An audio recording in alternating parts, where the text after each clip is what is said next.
આજકાલના વાલીઓને એવું હોય છે કે પોતાનું બાળક બીજા કરતાં ઘણું આગળ નીકળી જાય તો બહુ સારું.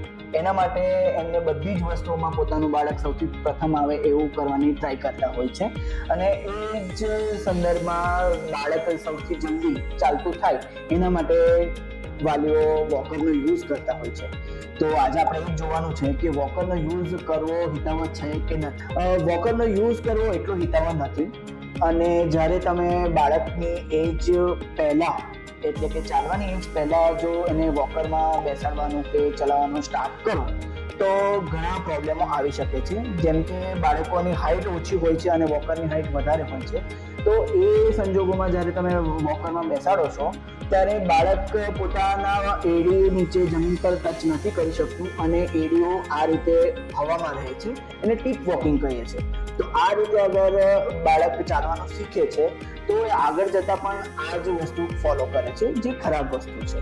તો આપણે આ રીતે વોકર યુઝ ના કરવું જોઈએ. વોકર યુઝ કરવામાં બીજી એક વસ્તુ એ આવે છે કે જે પણ બાળકો વોકર યુઝ કરે છે એમને વોકર યુઝ કર્યા પછી ચાલવામાં ઘણો વાર લાગે છે. તો એના માટે પણ આપણે વોકર યુઝ ના કરવું જોઈએ.